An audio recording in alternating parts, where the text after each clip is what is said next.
máa fọ́ o, kí la ó ti ṣe yìí sí? Ṣàǹgbà fọ́ o, Ṣàǹgbà fọ́, ìjà ẹ̀sìn wọlé dé wẹ́rẹ́. Ṣàǹgbà máa fọ́ o, ẹ̀yin ọmọ Yorùbá, mo ní kí la ó ti ṣe yìí sí? Ṣàǹgbà fọ́ o. Ẹ ti ẹ̀ dúró, mo rò pé wọ́n ní àwẹ̀ ẹ̀yin mùsùlùmí ó ti ń súnmọ́. Ṣé ìgbà tí àwẹ̀ wá súnmọ́ yẹn lẹ wá ṣẹ̀ṣẹ̀ wá tún wá múra ogun, lẹ wá ní ẹ ti rẹ́dì láti jagun? Àbínú àwẹ̀ náà ti máa ń jagun ni àti ẹ̀mù. Ṣàǹgbà ti fọ́. Ẹ̀yin ọmọ ìran mi, ṣé ẹ rántí Sheikh Akintola, the Islamic leader ní South West nílẹ̀ Yorùbá? Murik Akintola Murik, ó ti yẹ bẹ́ẹ̀ yẹn. Àwọn ní o làwọn kọjú fídíò wọn dọ́dọ̀ mi náà sọ fún mi wípé Dára pariwo síta ni mo wò, mo ní etí tèmi nìkan kan náà ló máa gbélé. Gbogbo ọmọ Yorùbá ní láti gbọ́kọ́ múra. Kẹ́ bá wa share fídíò káàkiri gbogbo ibi, torí bàbá yẹn ti jẹ́ kó yé wa wípé gbogbo mùsùlùmí káàkiri all over the world àwọn ti ránṣẹ́ sí wọn láti wá support ẹ̀yin mùsùlùmí tó wà nílẹ̀ Yorùbá láti ja ogun ẹ̀sìn. Wípé ní ìgbà tí gọ́vnà bàbá wa eléyìí of Ogun State, gọ́vnà Dàpọ̀ Abíọ́dún, tó sọ wípé àti sharia law, sharia panel, sharia court ní Ogun State ẹ má gbé wá. Tí gọ́vnà Ṣèyí Mákindé of Ọ̀yọ́ náà sọ wípé èmi ní jẹ́ sharia law, sharia court, sharia anything sharia ẹ má gbé wá. Wọ́n ní nítorí ẹ o, àwọn ò ní gbà o, àwọn ti ṣetán láti ja ogun o. Àwọn sì ti ránṣẹ́ sí gbogbo àwọn mùsùlùmí tó kù wípé àwọn ẹlẹ́sìn tó kù nílẹ̀ Yorùbá o, wọ́n ti fi ọ̀pọ̀ párìpọ̀ ìyà wọ́n fi jẹ ẹ̀yin mùsùlùmí ní ilẹ̀ Yorùbá. Wọ́n fi ìyà jẹ yín, wọ́n jẹ́ kẹ́ lẹ́nu ọ̀rọ̀, wọ́n gbá orí yín mọ́lẹ̀, wọ́n tilẹ̀kùn mọ́ yín sínú ilé, wọ́n jẹ́ kẹ́ jáde. Torí Ọlọ́run, a sì ṣe torí àwíjàre ẹ fẹ́ kí tọ́tán lẹ́nu. Torí Ọlọ́run ẹ sì bẹ̀rù Ọlọ́run. Murik Akintola ẹ sì bẹ̀rù Ọlọ́run tẹ́ ẹ múra kankan. Ẹ máa wo máa yí o. Kò sí nǹkan ìtẹ̀síwájú kan tá a pariwo tẹ́ ẹ lè rí Murik Akintola kó bọ́ sí kẹ́ gbọ́rọ̀ lẹ́nu ẹ̀. The only thing tẹ́ ẹ lè gbọ́ nípa ẹ̀, ọ̀rọ̀ lẹ́nu ẹ̀ tẹ́ ẹ lè rí nínú interview or anything, it's all about bí ogun jihadis ìjà nínú ẹ̀sìn. Ọ̀rọ̀ yìí lè má fẹ́ yé ẹ. Ṣorí Murik Akintola ẹ̀ máa gbé fídíò ẹ̀ wọlé wá fi ti ara ẹ̀gbọ́n sìn. Murik Akintola ẹ̀ àti Olúwo àti oníbẹ̀lẹ́nu yẹn Mufti àti gbogbo àwọn ọmọ àlè tán kóra wọn jọ ń ṣiṣẹ́ lábẹ́ Saudi ni. Mo fẹ́ kí n tó wá ṣàlàyé jìnnà, mo fẹ́ kó kọ́kọ́ wá fi etí ara ẹ̀ gbọ́, kó fojú ara ẹ̀ rí ohun tí ó jáde lẹ́nu máyì. Máa fi àsìkò yìí kí gbogbo ẹ̀yin ìran Yorùbá wípé ẹ kú àfojúbà ìjà ẹ̀sìn nílẹ̀ Yorùbá. Ṣùgbọ́n kan kí n tó lọ gbé wá ni wípé ìwọ tó jẹ́ mùsùlùmí nílẹ̀ Yorùbá, fi ara balẹ̀ kó gbọ́ fídíò kó sì wò, kó wá bi ra ẹ pé ṣé lótìtọ́ àti lódodo ni ohun tí máa yìí sọ. Ẹ wá o. Want to track the Muslims? They started like somebody like Makinde here, the governor of Oyo State, somebody like Abiodun in Abeokuta in Ogun State. He also issued a threat and said there was nothing like Sharia. And of course, we'd like to say that we will continue to press for the Sharia panels. The Sharia panels in existence will not close. And any attempts to close them will be a declaration of war on Muslims. And of course, it is an invitation to chaos. In particular, we have Yoruba nation activists threatening Muslim leaders in Yoruba land. But the Yoruba Muslims, or Muslims in the southern part of the country, have nothing to rely on. They have the magistrate courts, high courts, courts of appeal, and the Supreme Court. Then there is Sharia law, which is already in operation in the north. Then there is customary law, which is all over the federation, throughout Nigeria. The common law, which operates, through which we operate the magistrate, high court, appeal court, and the Supreme Court, is suitable for Christians. And the Christians enjoy it And because of that, he has not asked for any other thing. Because common law, which is not so common, is Christian law. The Muslims in the north enjoy Sharia. But the Yoruba Muslims, or Muslims in the southern part of the country, have nothing to rely on. They are robbed, they are denied, they are deprived, they are oppressed. And it is irresponsibility on the part of the chief executives of the states in Yoruba land to come out openly to declare that Muslims want to establish Sharia courts. There was no such information. But because they want to track the Muslims, they started shout like somebody like Makinde here, the governor of Oyo State, somebody like Abiodun in Abeokuta in Ogun State. He also issued a threat and said there was nothing like Sharia. And of course, we'd like to say that we will continue to press for the Sharia panels. The Sharia panels in existence will not close. And any attempts to close them will be a declaration of war on Muslims, because we hold those Sharia panels inside mosques. We don't use government courts. They are not courts. If they insist on being ignorant, then we will insist on our rights. Arbitration is our right. And from it, we will move on to the court per se, because Sharia court is actually our right. We are begging the question when we ask only for Sharia panel. It is because in peace in this part of the country, the other side have been harassing, intimidating, oppressing, persecuting, and it is time this stop. Ọmọ ìyá mi, ṣé o ti gbọ́ nǹkan tó ń wí? Ìjọ tilẹ̀ fẹ́ gbọ́ wípé majority ọmọ Yorùbá, ọmọkọ Yorùbá tí wọ́n jẹ́ Mùsùlùmí both home and abroad ni wọ́n kẹ̀yìn sí ogun tí Murik Akíntọ́lá ń pè fún ìjẹsìn. Wọ́n jẹ́ kó yé wa wípé lótìtọ́ làwọn ṣe Mùsùlùmí, ṣùgbọ́n àwọn ò lè kógun ja ìran Yorùbá torí ẹ̀sìn láíláí. Ẹ wá máa gbọ́ àwọn nǹkan tí màá yìí ń sọ torí àwíjàre àwọn ẹjọ́ òfò àtàdánù ẹjọ́ bẹ́rìbẹ́rì tó ń rò tí wà tèmi fetí gbọ́ yìí. Òun náà máa lọ máa rò fún wọn ní Saudi àti ọ̀gá wọn Sultan. Ṣé ẹ mọ̀ wípé ńgbà tí wọ́n ti Sultan síwájú ta kobo láìláì Sultan reverse sẹ́yìn pé ibẹ̀ yẹn ọ̀run mòru o. Àwọn akúkú wá ti àwọn eléyìí náà síta. Ẹ̀yin la máa fi pàrokò ránṣẹ́ lọ fún àwọn yẹn torí àwa ò mọ̀ wọ́n rí. Àdẹ̀fẹ́ mọ̀ wọ́n. Ilẹ̀ baba wa la mọ̀. Àwa kì í ṣọmọ àlè, a máa defend ilẹ̀ Yorùbá to the last. Ṣé ẹ ti fetí gbọ́ Murik Akíntọ́lá? Ṣé o ti fetí gbọ́ gbogbo àwọn àgbààgbà ilẹ̀ Yorùbá? Wọ́n ní ìjẹ̀sì tẹ́ ẹ fẹ́ gbé wá yẹn, ó yẹ ẹ máa gbé bọ̀. Ẹ máa gbé bọ̀ nílẹ̀ Yorùbá kò yé yín, ohun tí kò yé yín ẹ̀yin ìwọ̀nba tí ẹ jẹ́ ọmọ àlè. Torí ẹ fi kíní yẹn jẹun, ẹ fi ń gbowó. Sultan of Sokoto àṣírí yín ti tú, òun ló recruit yín tẹ́ wà lábẹ́, òun lágbẹnusọ yín bíi ti àwọn Late Abiola sọ́dọ̀ àwọn Saudi. So gbogbo kíní yẹn ti cast ẹ kó ṣì dànù. Majority ọmọ ọkọ Yorùbá tó jẹ́ Mùsùlùmí pọ́nbélé lọ́láwọn òjàjẹ̀sìn, àwọn go fọwọ́ sí Sharia, wọ́n ní àwọn go fẹ́ Sharia nílẹ̀ Yorùbá because ogun ló máa dá sílẹ̀. Ẹ̀dẹ̀ múra kankan. Ṣé Mùsùlùmí nìkan ló wà nílẹ̀ Yorùbá ni? Ṣé Mùsùlùmí nìkan ló wà nílẹ̀ Yorùbá ni tẹ́ ṣe fẹ́ gbé Sharia lọ, Sharia panel, Sharia court síbẹ̀? Ṣógun láyé ni? Murik Akíntọ́lá ó continue. Ó ní láti north tipẹ́tipẹ́ náà ti practice Sharia lọ́nbẹ̀ àmọ́. Ibi tẹ́ ti wá parọ́, àwọn tí wọ́n òye lẹ lè máa sọ yẹn fún àwọn bẹ́yà àwọn ọ̀pọ̀lọpọ̀ ẹlẹ́hà tí wọ́n ń jáde tẹ́ ìjẹ́ kan gbọ́ tán ní fóònù tí wọ́n mọ nǹkan kan tán mọ wọ́ọ̀ tó yàtọ̀ sí tòsí ẹ lè máa fi brainwash wọn.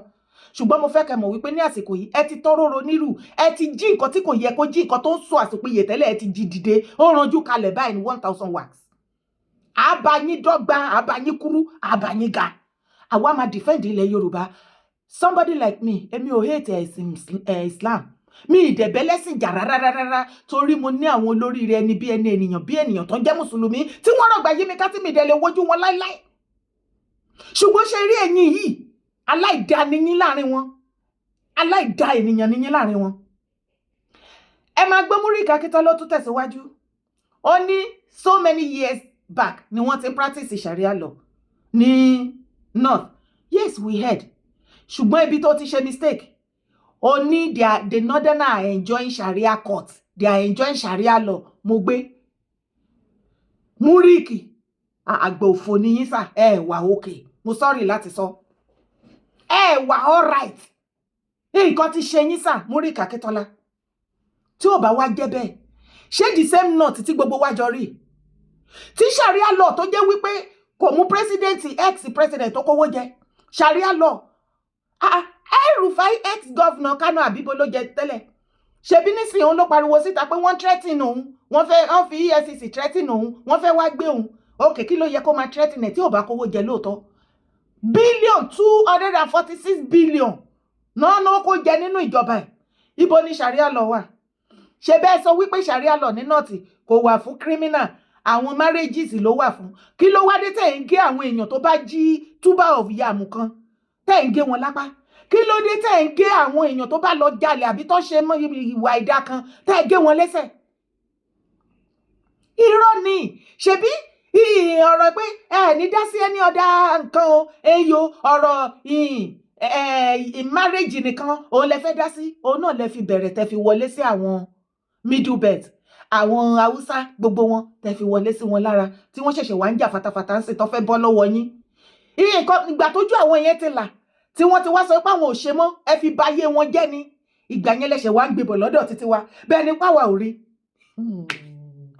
Ẹ̀yin wá sọ wípé àwọn northerners enjoy ẹ̀, wàláì wọ́n enjoy ẹ̀, bó ṣe gé wọn, bó ṣe sọ wọ́n di aláìlápá àbálápá kan, wọ́n enjoy ẹ̀, bó ṣe sọ wọ́n di aláìlẹ́sẹ̀ tó jẹ́ pé inú wheelbarrow lẹ́lòmíì ń jókòó sí abẹ́lẹ́sẹ̀ kan, wàláì Sharia wọ́n enjoy ẹ̀. Àní wọ́n enjoy ẹ̀ bí àwọn ògo ọjọ́ ọ̀la wọn ní North, bó ṣe jẹ́ wípé ike blue, ike yellow, ike green, different colours of ike alimajiri ni wọ́n ṣe kiri, wọ́n enjoy ẹ̀. You see that kind of enjoyment kò sí fún àwọn ọmọ ìran Yorùbá, torí pé ìran aládé ni wá, a kì í ṣe ìran ẹlẹ́rú, a kì í ṣerú, ọmọ ni wá. Ó tún wá tẹ̀síwájú, ó ní àwọn ẹlẹ́sìn mùsùlùmí ilẹ̀ Yorùbá, they were robbed, they were deprived, they were this, they were that.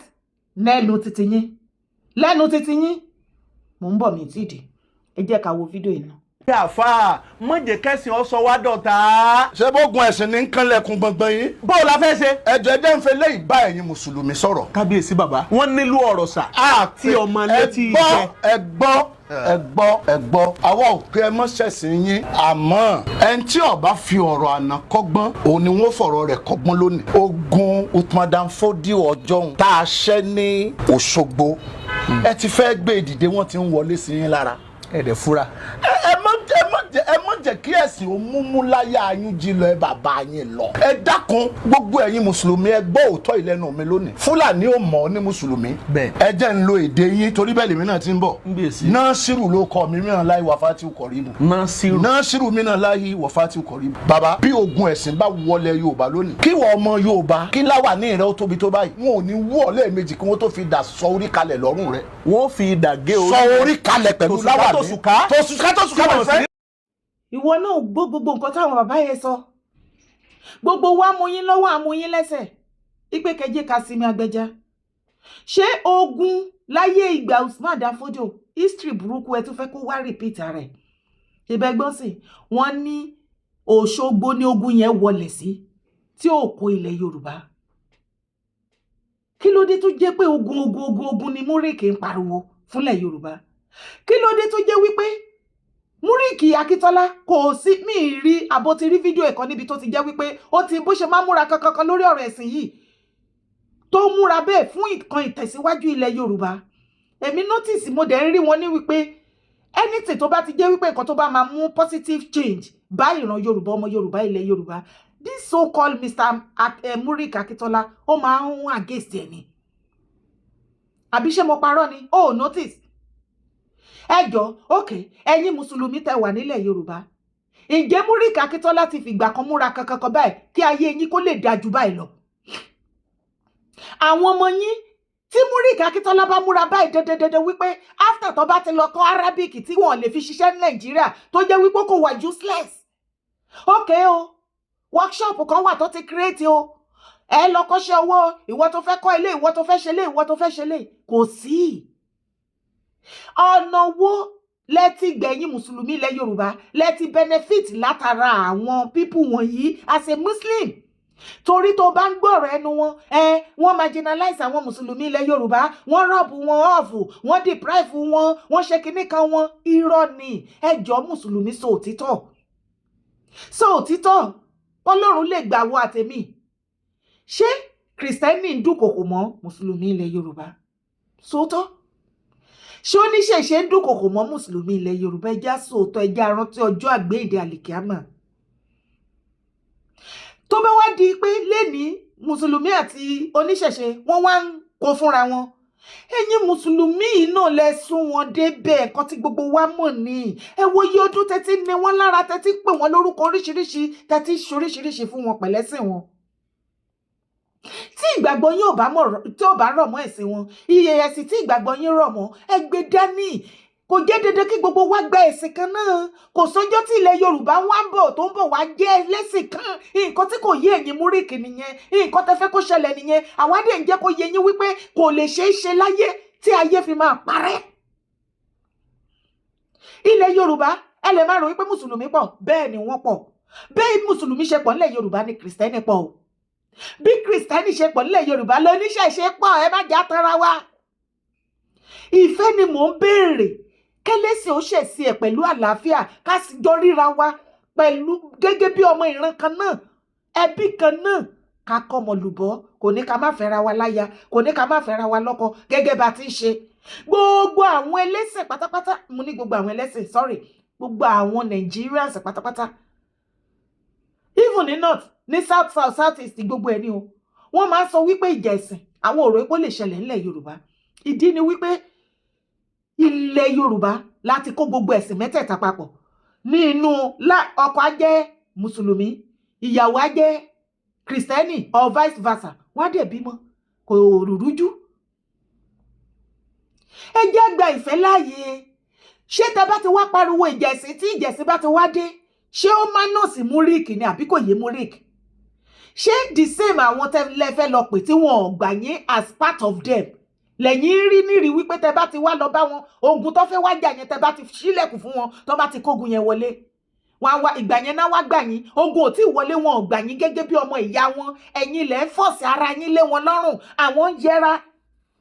Ó dàbí ìgbà tó fẹ́ ọ̀gẹ̀ èèyàn pé kókí tó jẹ báyìí tó ń ṣe báyìí. Bóyá ń ṣe sí yín nìyẹn. Wọ́n ní ìfidẹ̀ ni yín, aláìmọ́ ni yín ẹ̀yin mùsùlùmí ilẹ̀ Yorùbá. Mùsùlùmí nọ́ọ̀tì. Àwọn Saudi accept mùsùlùmí náà tí wọ́n accept ẹ̀yin mùsùlùmí ilẹ̀ Yorùbá. Ṣé bó là ń sọ yìí lẹ́nu ọjọ́ mẹ́ta ní Saudi lọ gbé kinní jáde. Wọ́n ní kò sí single visa fún yín mọ́, 193 visa. Kò sí ìyẹn fún yín mọ́. O fẹ́ wá fún holiday ni, o fẹ́ wá visit ni, o fẹ́ wá ṣe business anything. The only thing tí wọ́n sọ pé ẹ lè wá bó ṣe wù yín ni tẹ́ bá fẹ́ wá fún hajj àti umrah. Torí wọ́n rí burúkú owó bẹ́ẹ̀. Ṣẹ̀ráyé yín. Adẹ̀ ń bá yín sọ ẹ̀fẹ́ gbọ́, ẹ̀fẹ́ gbà, ẹ̀ múra kankan. Ẹ̀yin pè wọ́n lọ́mọ ìyá yín, àwọn dẹ̀ sọ fún pé àwọn ò mọ̀ yín rí. Wọ́n dẹ̀ ń lò yín as a bad mercenaries against your people. Adẹ̀ ń bá yín sọ èdè múra kankan pé òun lẹ fẹ́ ṣe. Okay, èyí tí máa fi round it up. Ẹ bá mi share fídíò kó dọ́dọ̀ gbogbo wọn yẹn. Sórí Múríkì Akíntọ́lá, sórí ìjẹ̀sìn tẹ fẹ́ gbé wá, àwa gan ti ready. Ṣẹ́rí ẹ ṣẹ̀ṣẹ̀ polongo, ẹ gbé jẹ̀sìn, ẹ máa jà ní, ogun máa dé, wọ́n máa ṣẹlẹ̀, ẹ kó sì dànù, kó dé yẹn là ń dúró dé àti múra. Àwọn àgbààgbà ti múra, gbogbo ẹlẹ́sìn tó kù ló ti múra, ṣe bí nǹkan tẹ fẹ́ nìyẹn, kò sí wàhálà. Ok, ẹ rò pé Kìrìsìtẹ́nì ò múra, àwọn yẹn adákẹ́jà ni wọ́n. Ẹ máa rí everything, wọ́n á fi kàn mọ́gi àgbélébù. Ok, ẹ tí mọ̀, ìgbà yẹn ojú yẹn á bọ̀ ẹ mọ̀ nǹkan tó ń pè ní Kìrìsìtẹ́nì. Ok, ẹ rò wípé gbogbo bí wọ́n ti ń pa àwọn Kìrìsìtẹ́nì ní nọ́ọ̀tì yẹn, ẹ fẹ́ wá sọ ilẹ̀ Yorùbá di ẹlẹ́sìn kan. Ilẹ̀ Yorùbá ò lè ṣe ẹlẹ́sìn kan láíláí tí Jésù àfidé.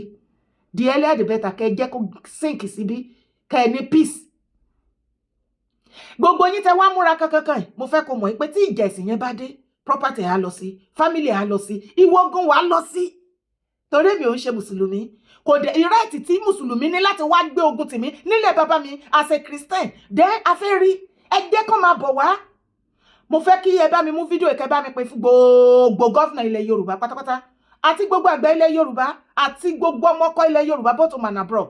Àwọn Sheikh Murik Akitola wọ́n ti pè fún ogun o. Ẹ jẹ́ ká bí àtàlát nílẹ̀ Yorùbá ń sìn.